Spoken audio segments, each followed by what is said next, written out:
Kua tuia si hawa.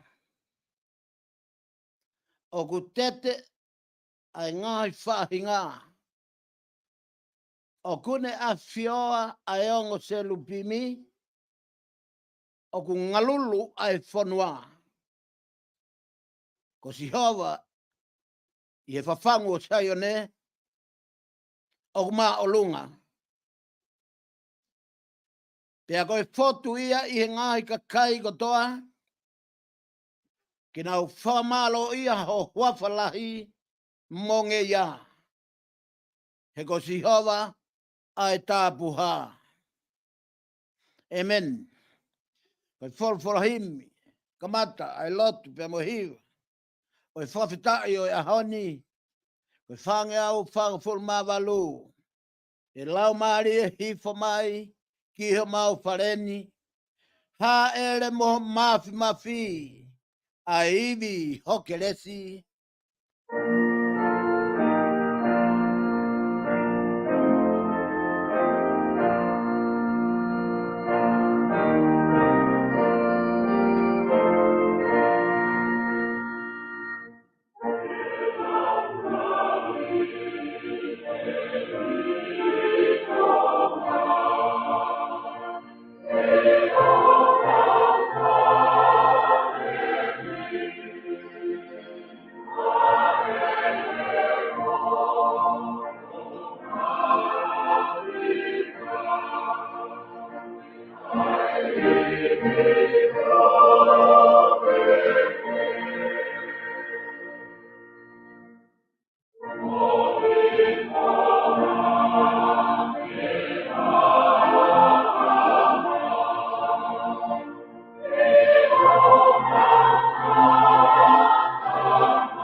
Ke tau lotu. E o tua, koe mauta mai ala ofa ai a whiona. Ko koe ai tahai o tua, koe o tua koe o universi. Koe o tua koe o mamani. Koe o tua koe o taimi pe mo itaniti. Pe koe o tua koe o lau i kuonga. I e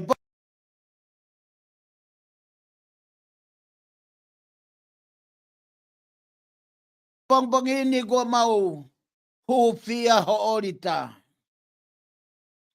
Magatunga he ui ai a whiona. Ko mau whatongia to tonu, ke whai ai lot, ai whakawhetai, ai whakahikiki o tua, ai mau pāmawawa, pe mo e huafa, ta koe tāpuha o Isleli. Koe huafa ko ia, koe huafa o e tāpuha. Koe tāpuha ia tonga. Koe tāpuha ia o maman katoa.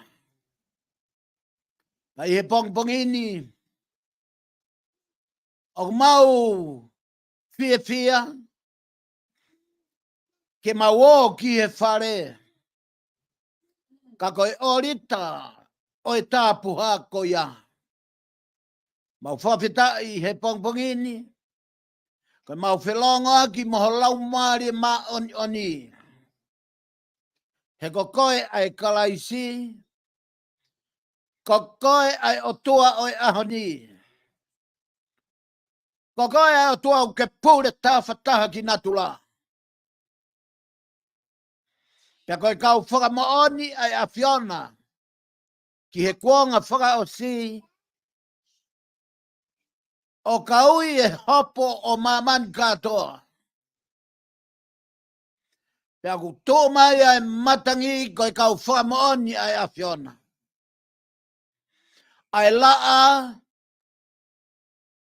a oseni, ai ngahi langi, ai ngahi maunga, ai talalo e whanua, kato ai mea whakatopo ai a Fiona, koe kau whakamoni hopo, mai whahinga o i tangata, o ka mau ka tuu he ao o tua mafi, ke hopo i e mau whaianga i maman. Koe koloa lahi taha ia, o i mau i a hatangata. Ka koe mau ilo, koe mau otua o taha to pere. Koe otua ia o e ofa, he koe otua ko ofa, koe otua ko ia koe hala, koe mooni, pia moe moui. Whakakoloa ia e pongpongin. Mau whamalot e otua maf, ai lea mai, ai otua ho mau kontenis. Ka koe ta tau o e a Fiona koe laumari ma on. Ko koe ai otua whiohi. He o mau whiohi. Tu mau bea moe a Fiona. He o a whio ai a Fiona i ho mau loto. Pea magatungai e mau fauta tonu i ho konistu done. Ko hi ko lea mai ho mau konsenisi. Pamalawat. Malo e mau koloa. Mau kore whakamore he pongpongin. Madunga he mau ngai tono no. Ulunganga i lea whakau ai alunga kua mau whiri ke mau whauai. O mau whakamore atu ke a Fiona. Pāta mai whakamore i ki mau tolu.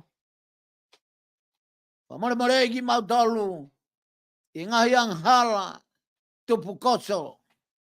I ho mau loto pe ho mau lau maari. Ai ngahi ang hala whakau ho mau adamai. Ai ngahi ang hala kua toloto he mau maui. Magatunga he whai tutuni ai te walo. Mau whamore atu ke a Fiona. E koki mau tolu koe tangata. Nā ke ngahui ki mau tolu me mea e whanua koe uri. I he uri ange whau. Kai talunga mo ho ai imis otua. O mau hoko ai ki he a Fiona. Ka koe matai koloa ia e pongpongini. Mau whamore. I ngai tono no ko tope. Egi koe maulo tū, mau whamaloat. I ngai tāpuak whaki ai a Fiona. E pongpongini mau whamaloat ko hui koe wholwhola. Ko whakata mai ho wholwhola mo ui. Ke lea mai ho wholwhola ki o mau konsenisti. Mate. Ke whawhangu ki mau tolu. E ho wholwhola. Ke mau ilo koe o tua koe. Oi loto. Koe o tua koe oi konsenis. Ange koe lea ai punake koe. Omi ha konsenis. Oku hange hata mai mata. Ke mau kalo. O ka lave mai. Ai anghala ke mau moui. O whamalo ai ki ho fio. O whamalo at ko hiko ngai. Whakatutu polo kalama ofa ai a Fiona. Mau whetau tu e whanua muri ko eni ai ispite. Au hegi ai aho whanau ofa anga. Neongo ku pure ke hea ki mau tolu he mama whai. O nep kane sa. Kau mau whakawheta i tau mai a. O malawa he mawhai. O nep kane sa. Kene hanga vai tu ua ai whai tu uni pau. Moi whai tu uni mooni. Ke ta ofi ai. Ai afiona i o lea mai ho maulot. Mo maulau maari. Wha maulot. Malo sisu.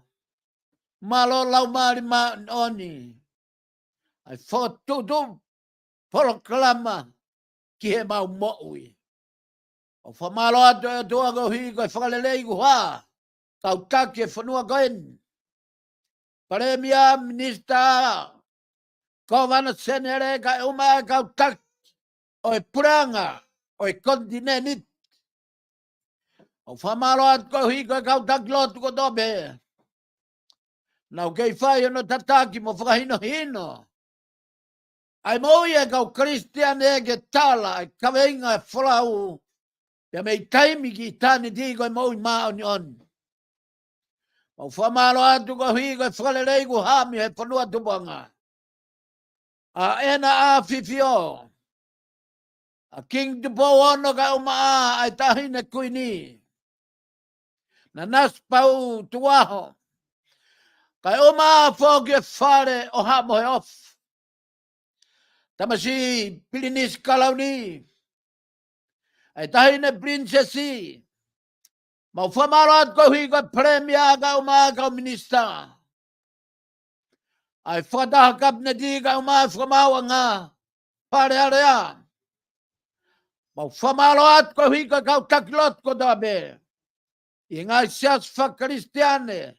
Ho mau whanua tupanga. E gai lotu e pongpongini mau momoi e tonga tuku ke a whiona. Tu mua ke whai ano whawhao bea riu kawa. Ai toto onga. Whakafua kawa mutu. Ai toto onga lotu na mauanga ki ai. E oceania senduri. Moe mau tauhi. Ki he lao. Tauhi ke tuk whanua. Tauhi ke ulunganga. Whakawhanua. Kai whakawhetai kua hoko mai e polopoloko kalaisi. O ne hanga o to'o mo tatala e pulonga. Ai veili. Na e tui e Moses e mo unga sainai. O ne hanga ai. Te ria na whai kua auha. E koe whi hanga hangai mo e o tua. Koe o tua maa oni oni.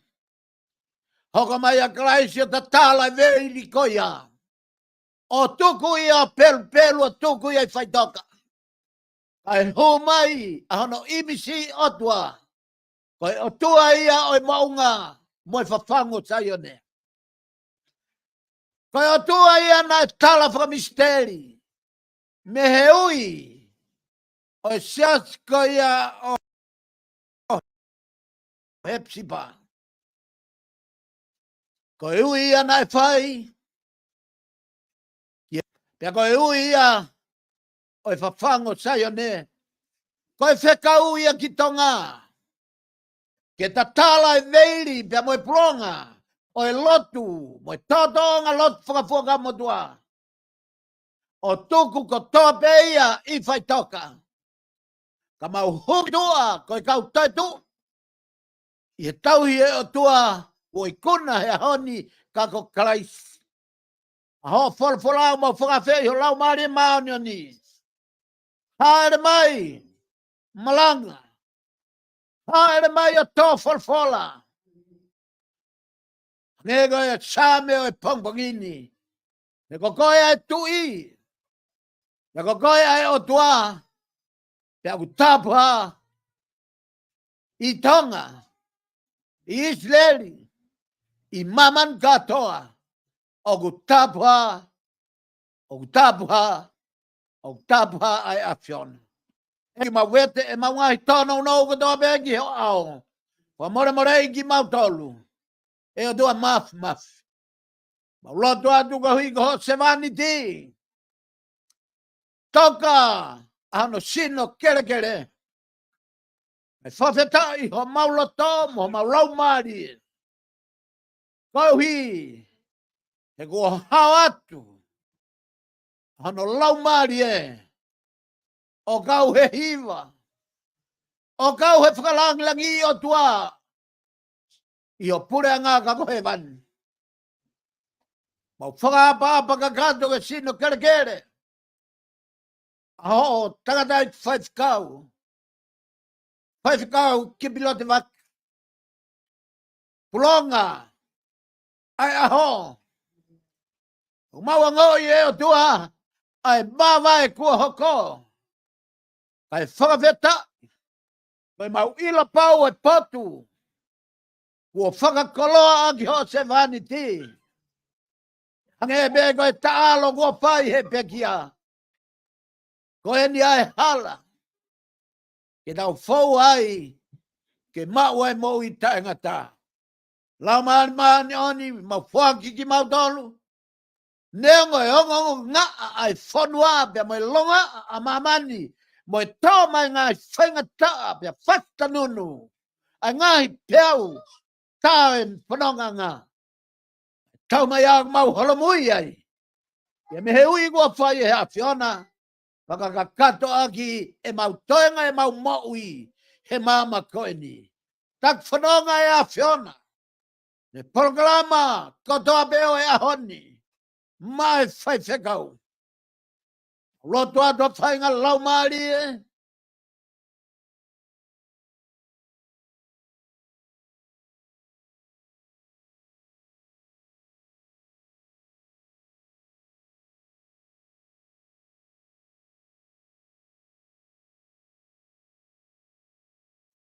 Whakasewhanit. Roto ato hala lau maari e. Whakaaki mui. Hala lau maari e whakamerino. Aho, tā whao me. O e taha hiva no. Ke ne hoko koe whaifekau e vitone. Ke ne hoko koe whaifekau tala o e misteri. O kalaisi. Koe ne ai whaifekau na ke whakamana vai ai e mau whakaha. Pa koe kloa i o e aho koe ni. E o tua maa oni. Roto atu ki ate koe e tua maa lea mai. Pamor ka ke lea mai. I e whorwhola e le ahoni mohono retoni. Koe haha whekau kua tuku mai he pekia. Mau tolu ko toa pē ke whakakat. Taki ai whanonga me programa e ahoni. Mau hua atu kato a kore ngai malohi. Hua whapetaho alo ke sisu kalaisi. Pako koe ho mau whamoi. Amen.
e lau.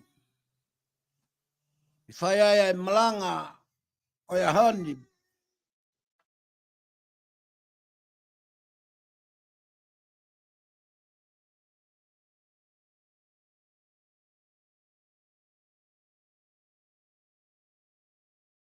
Habe ia le son tutu ni ai lau e folfola.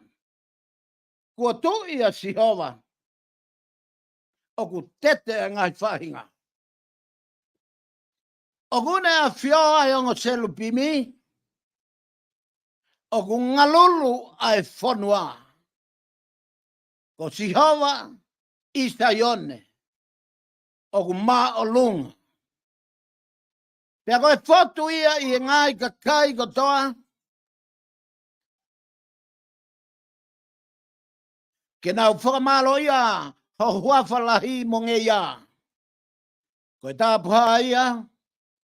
Pea ke nau whakamalo ia iwi o e tui. O ku manako ki he whakakonistu tone. Ai a Fiona. Kua ke whakatuu ai tai papae. Ai a Fiona kua ke whai ai whakakonistu tone. Moi to tonu i ha seko pe. Mo whakahiki a sioma. Ko tau o tua. Pea punau i hana tuunga tauku pū kere a. Ko i tāpuha ia. Ko mo sese mo elo nena. Na e kau ki ha taula e ki naua. Lau foki mo sami wela. Ko i taha ia i e kau tau tapa ki hono hua wha.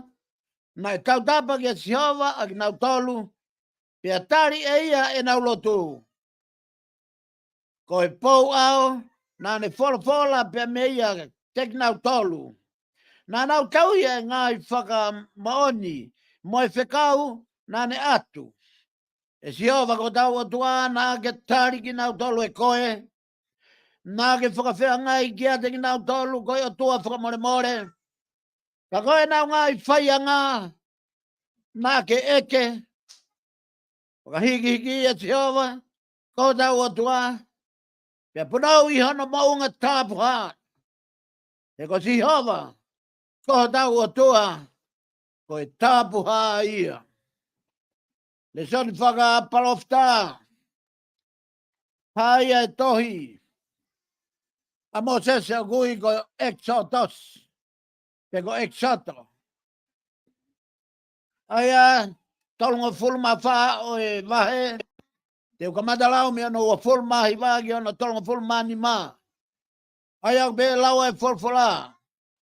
Ai e whai pe alu hifo a mo sese pe me e mounga ko sainai. Na ne hau moia i hono ni ma.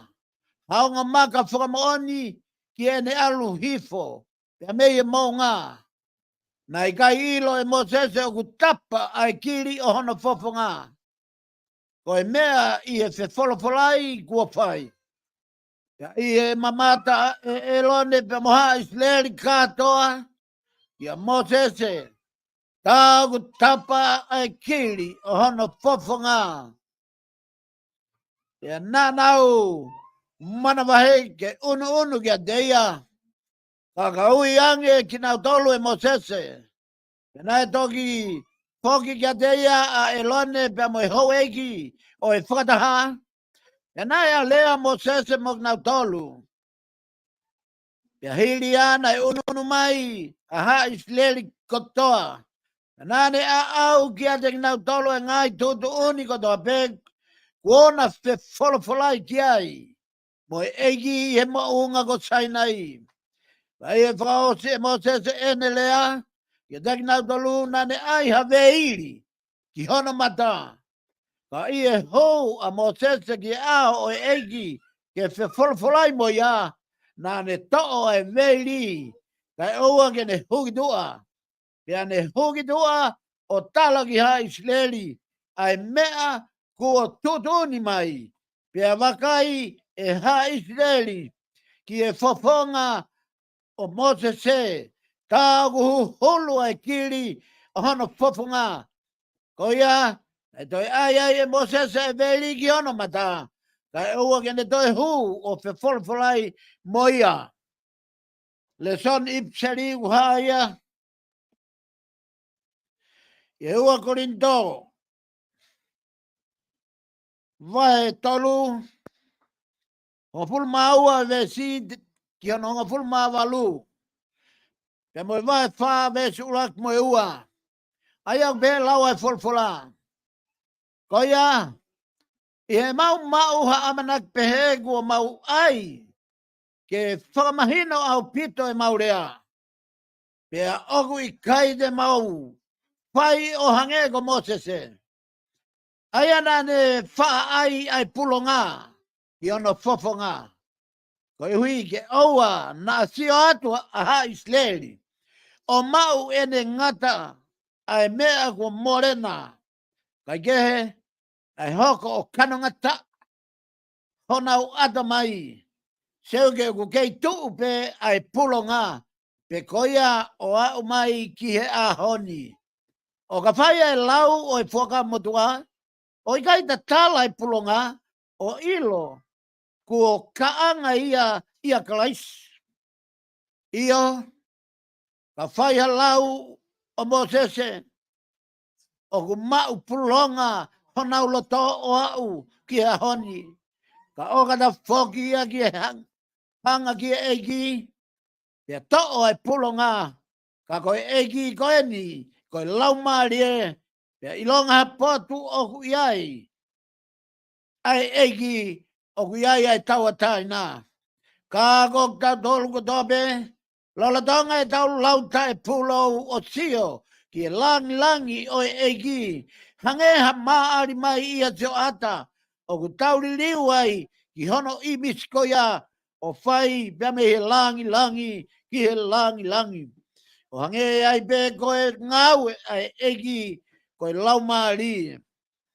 Pia koe mea I he e mau, ai lakanga koe ai anai ofa, tu ngā ape na I fai, koia o kui kai te mau foi, ka mauri aki ke fai fufu, ai ngā mea whakamā, o I kai te mau laka, whakaolo, o ha mau hui, ai fola, ai otua, ka koe mau ai ke ea, ai mo'ni, koe mea ia o mau whakaongo aki ki mau tolu, ki e konsenis keke o e kakai, I e ao e otua. E soni whakakosperi, haia I a luke vahe hiva. Luke vahe hiva, vesi ua walu ke whangfulmato lu. Aia pe lau e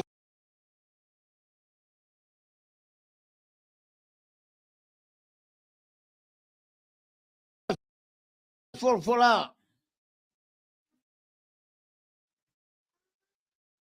O se misi, o ne alu hake ki he maunga ke lotu.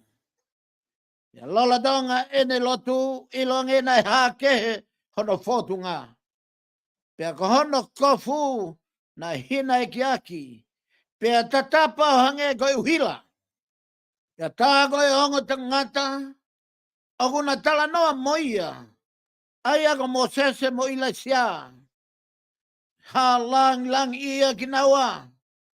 O naua rea, I he ene exoto, o kune whakatetua, ke lava I Jerusalema.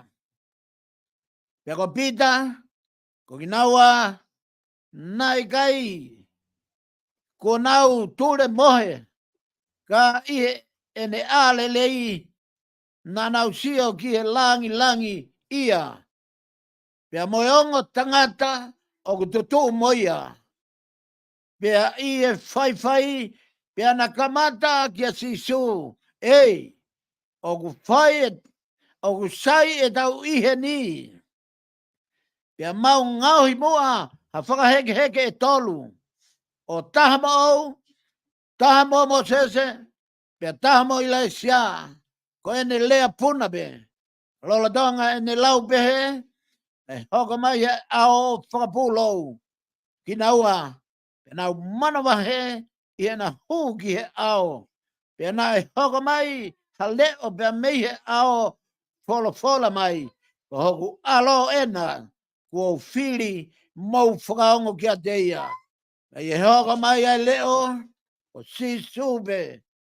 Na iloa tokotaha pe, pia na nau whakalongo pe, pia na e kai te nau whakahāga, kia taha, e taimi ko ia, ha mamoi mea e taha, ko nau sio ki ai. Ngata anga ia o e folfola, o e le soni kotoa, o e wha le soni, o e ahoni. O gou, whakatap ki lau maari maa ni o ni, ia tau loto lotonga. Tuku mua ke lafu lalo atu e whakatap, whakaongo sia mo whakamahi ko eni. O makatuunga, ia sevaniti, iui, mo sevaniti pani ai o toa, ko whaiwhekau, kipilo te vaka, pia mei he sias ko ia o Hepsiba, a te loa nusila. Tapia mo e, kau whainga ta aia ko toa pe. Tala pia ngata ia te au o whai ki toa mamao atu. Kai whakakakato e ui ko moe pani ko whai he lau maari e, i e programa malanga e hon. Ko tau tuu i he ahoni,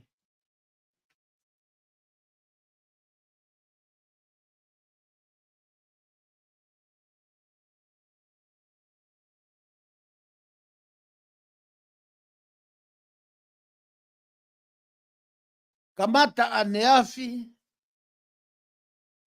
ai tau hifo atu ke whai tau e leni di. Ai ako whai tau o e whakamamahi, o tau hanga atu ki he purelulu whakai fuefu, ke tau ho atu ai ki he kau karistiane ko toa pe, ko e sapate o e haa whaka ke he.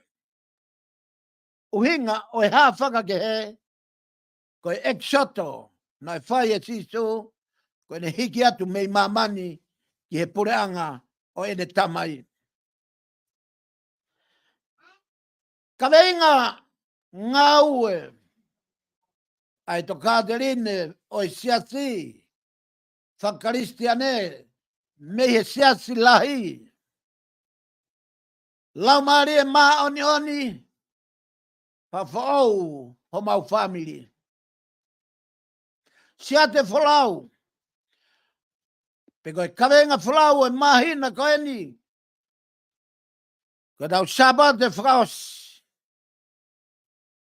pe tau momoi atu e kawenga, pe mo sia te whalau koe ni, kauna nit, talanga fua kakat. E he tāpuni o Sapate koe ni kua toka, ai tangata ik whaifkau, ko kipilo te vaka, i e loto whare o e family. Ko e whekau e ahoni, ko e whekau whakawhamiri ia. Whakamore more, o kui kai ko hano tongia e whatongia e whaikau i e siasi o Hepsiba.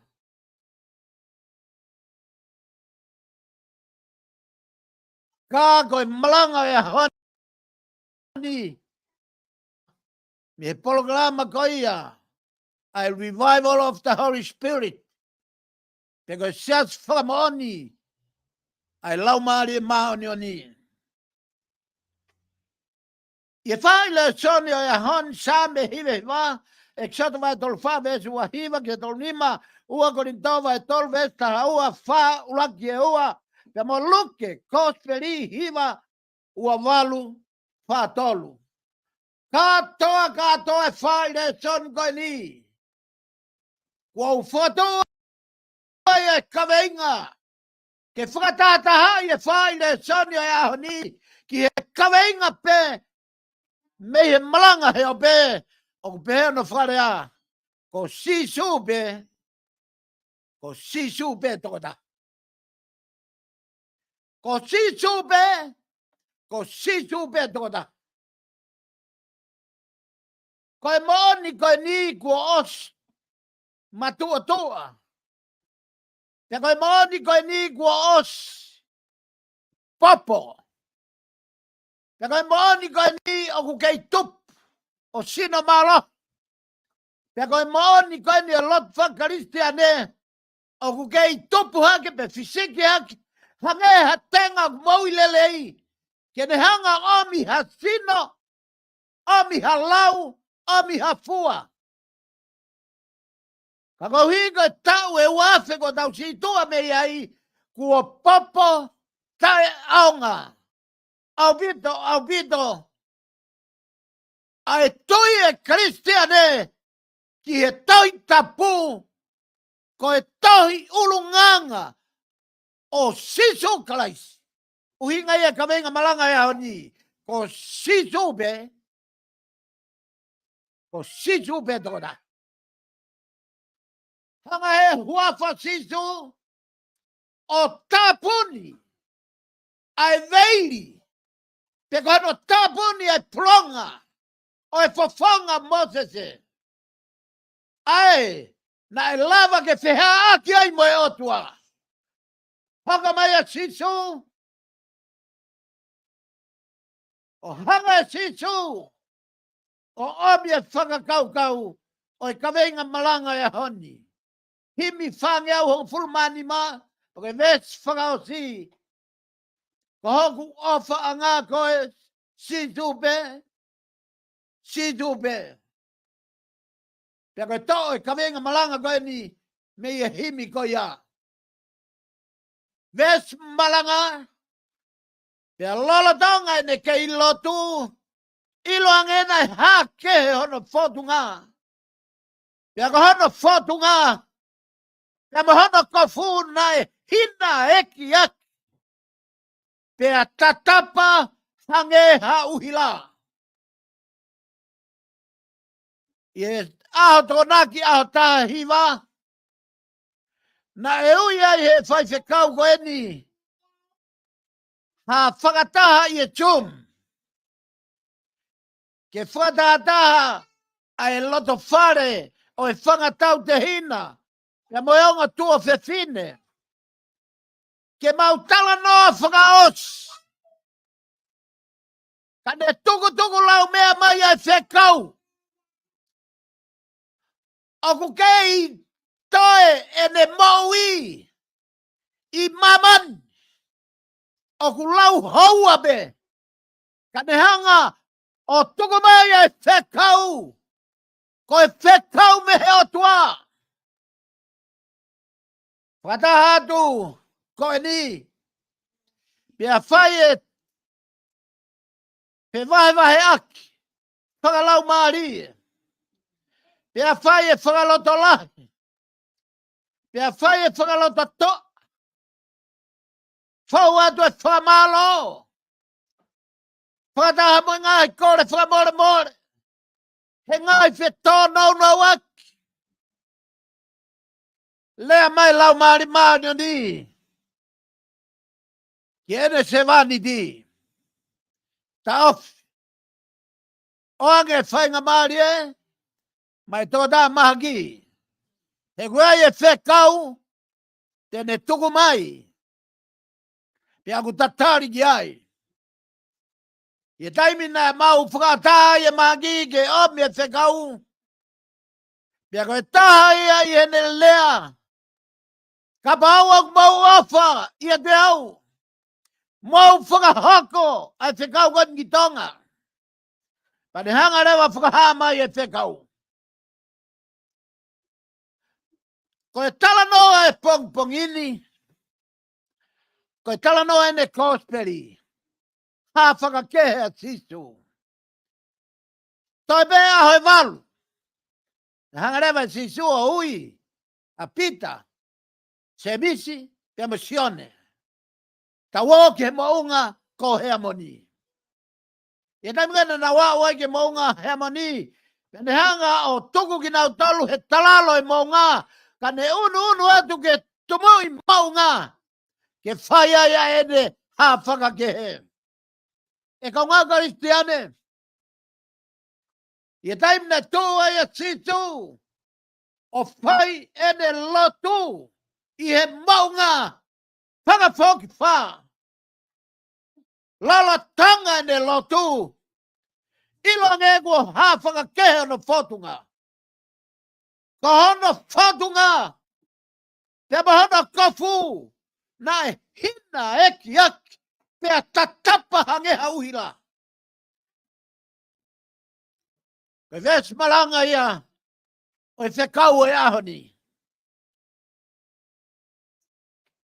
O ki kai ka tai kehe, ai le sani kua rea he ahoni, i he whamanatu e sapate, ha whakakehe, mo e aho, na e tatapa i e laumare maaniani, he lota whare family, i ere sevaniti koeni, kuone toka, hono sino kere. Nā ku whakatoka ngai, ai hina eki aki, pea tatapa, a hono kafu, tatapa, ai hina eki aki, hono ulu, hina eki aki, hono kawa, hina eki aki, hono fofonga. Pea mahina ki hoku lau maarie, oku ai e whekaula, ke tuku mai, pea whakatārewa, e whamiri ke rea mai. E kaunga ka isteane, koe huafo situ, lolatanga ne lotu, hai a bosese, hai pe moilaisia. Koe ha a bosese, koe ne whakafofonga i e tohi lao. Koe ha a ilaisia, koe ne whakafofonga i e tohi palofita. Ka koe, ves malanga ia hon, ko situ pe tora. Oku i kai hato e huafa. Oku i kai hato e taha. Oku i kai hapalofita.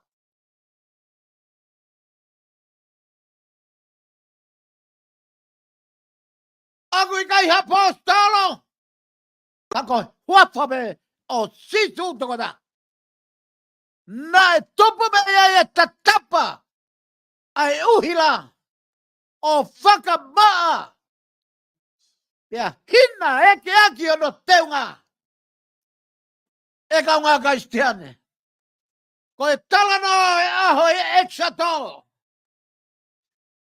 Koe teu. Koe omi e tatau. Moe ngone. Ma mamani auha. Katau huat ke puranga taifa auha. Ta koe puranga e otua. Maria ia. Oe lesoni e ha whakakehe. Ha mosese. Ha ilaisia. Ke whakafofongai. E tohi lao e whakamotua. Pea moe. Tau whakaparofita. Oskakato. Oskakato ia i e huafa. O situ kalaisi. Aku i kai hato e tauhi. Ki he lawa mosese. Aku i kai hato e tauhi. Ki he tauhi whaparofita. He kua kakato i a situ kalaisi. A sisu koe nei hoko mai. O pekia he kolosi. Te ahua i ki whai toka. O hui. A hana teunga auha. Pea huma i ki tua.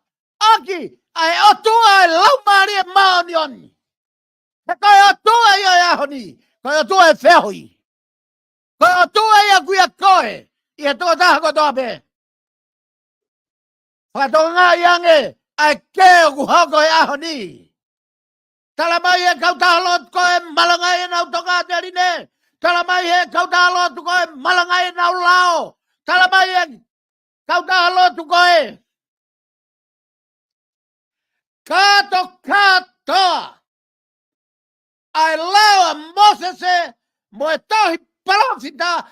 Konistu taune siasi. Osko tope ia klaisen toitu.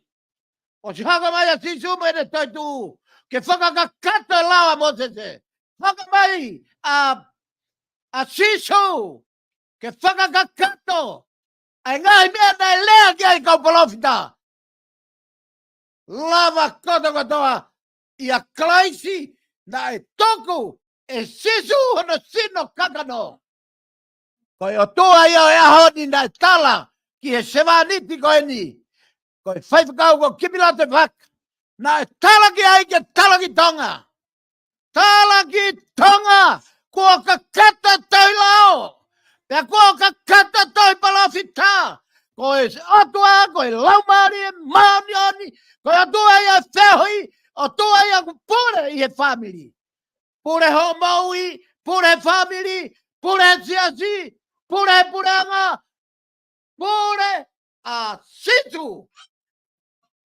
I e society kotope. Pea mau wakai ange kainga. I e mahuinga o e hawhaka ke he. Kono whaka san. Kono whaka maonioni e tau maui. He ka kia maui e ngingila. Ka bau he kai te ke whatomala. Mahuinga ho whatomala. Kai kamata ho whaka sansani. Ke hangingila a kalaisi ho maui. Whakatonga ngā iange. Fualoa ho lot. Ko hae tūnga ku ke au ki ai. Ko hae whahinga ma whai ke mau. Tā e aunga ko tāpe ia. O ka pau. Hei kai te ke whatamala. Kai kamata ho whakata a kalaisi. Mono iwi. Taitu. Ke ne hanga whakangingila. Ho maui. Mea bēne hoka mo sese. I e maunga sainai. Aluata mo sese mono teunga. Tau. Aluata mo sese mono teunga whakapō. E ne whakapō nei whai ispide. Aluata mo sese mono teunga. Koe pirinisia. O ispide.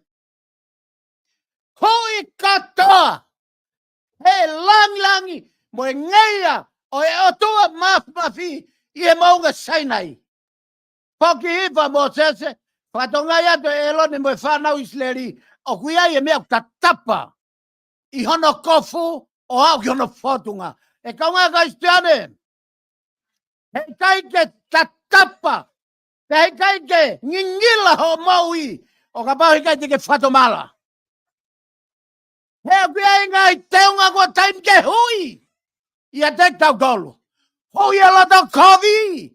Hui e meheka. Hui e fie pure. Hui e fie mau mawhai. Hui e de meheko kitabe. Fie mau ke hui katoa ia. Hui ai whawawha. Hui ai loi mo kaga. He gai lava ke ngingila e maui. Pe ta tapa ho to whotunga. I he maui maonioni. Kai ua ko hui katoa. Ai ngai teunga mamani. Ai na rea kia re sone sapat ko si. Ke hui e auha. Ka tau toi teunga tai wha auha. E kaunga ka istiane. Le soni e pia mehe. Ha whake he kosperi. Uhinga ia. Na yonga ia leo. Ko hoku alo pere ena. Ko ena toka taha ko wawhai. Mo whakaongo ki ai. Pia koe whakaongo ko ia. Ki e leo e whawhabeta ko sisu karaisi. He kai ke tau toi tūha palofita. He kai ke tau toi tūha apostolo. He kai ke tau toi tūha whaifekau. Palestini. Toke tau toi tap. I kai au bitu. Peko a whawhau a tui. Whanoke rea toi sabe. Kua tui an Sihova. I kai ngata he ne mau e tūnga o tua. Ka ne toi mau whoki mo e tūnga tui. Ko e o tui a mamani. Ko e tui a mamani. Ka mo whakatoka ngā iange. A hana tūnga o tua mo hana tūnga tui. Pia talamai rewa he toi same. Ko e tapuha ia. O i kakai mau i maanioni. Ko e tapuha ia o Israel. Ko e tapuha ia Tonga. Ko e tapuha ia kaukaristiane. Ko si hapa toko tabe. He ko hinga ne tapuha. Ko hi he ku ne mau e teunga o e langi mawhai poto niu I he mea ko tope. Ko e tau peki a ka inga ko hala ia kua papa. Pe fau ai a maman katoa. Ka ko whamana toa tu he malanga e honi. Ka pau he kai ta tapa. Ai laumari maunio ni ka ngingila ho moui. Nari kua pau. Kua pau ke he ko ke he pureanga e tevalo. He ko he pureanga e tevalo. O kui kai ke ngingila I e maunio ni. Ko e mea peoku. I he pureanga e tevalo. Ko e tui e ngai whakapuri. Pea pula uri. Pea whakapula I hona whafonga. O hange koe lau ere.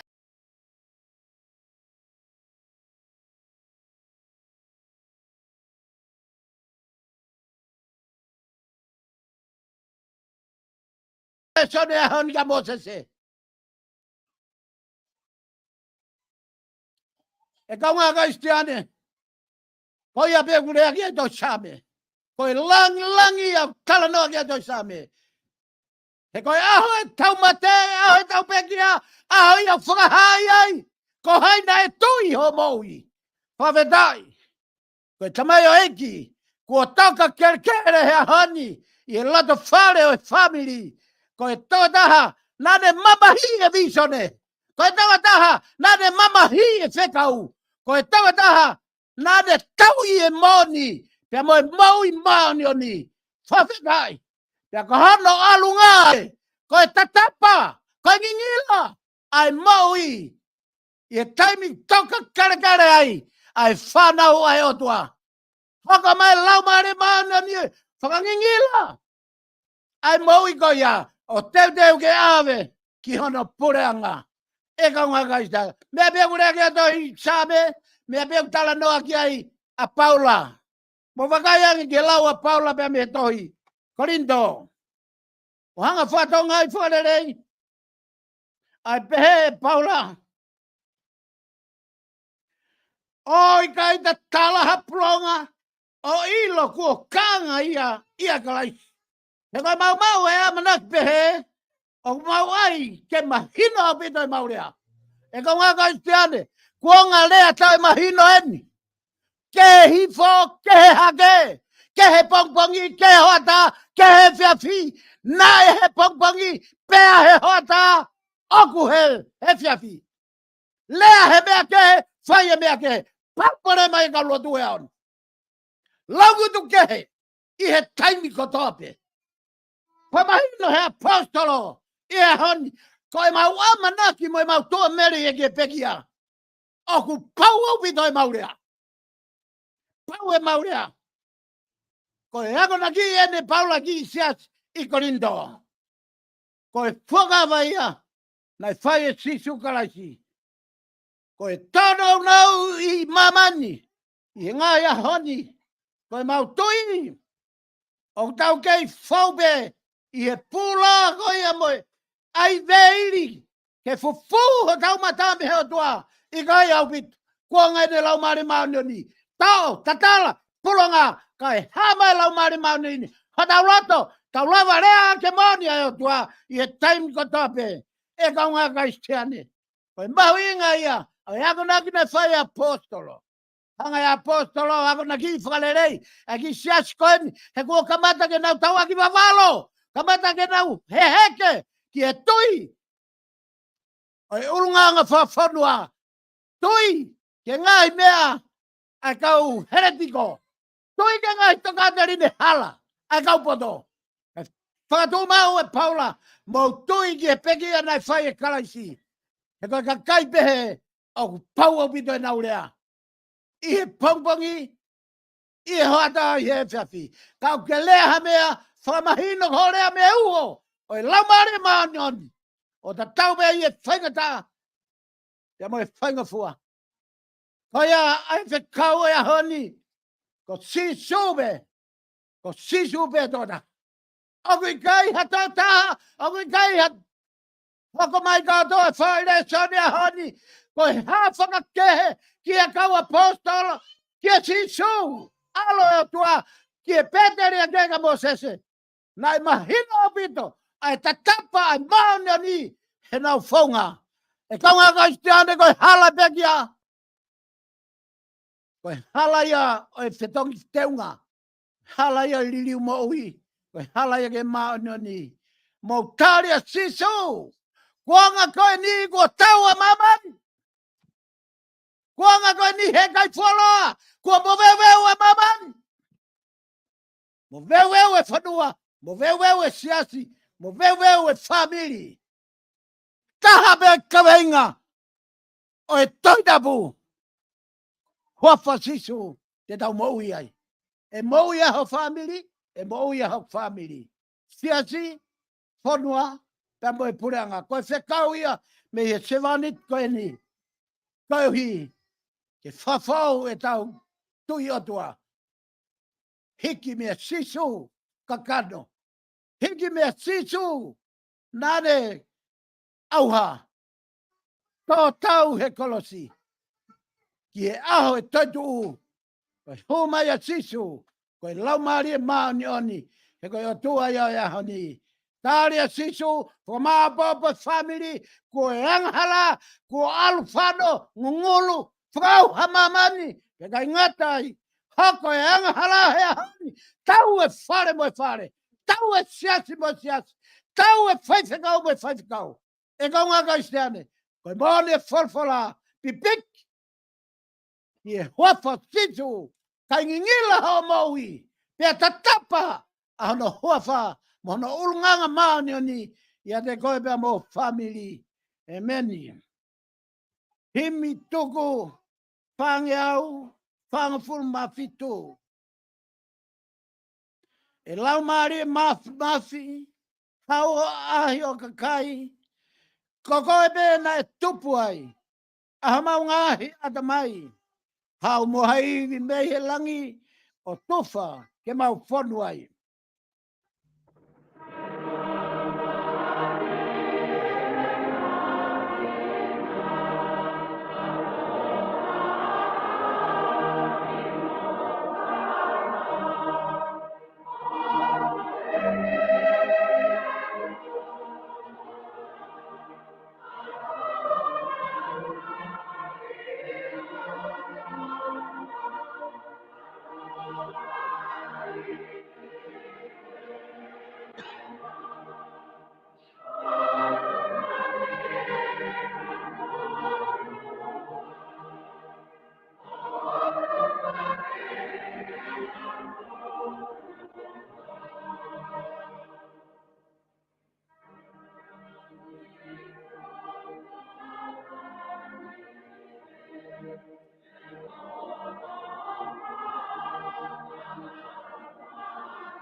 ke tau praos.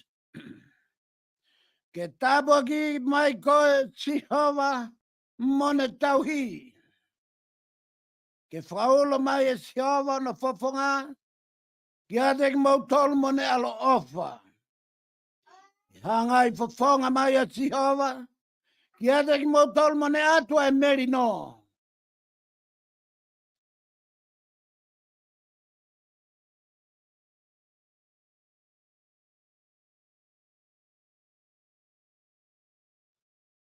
Ia nonga ai o tua.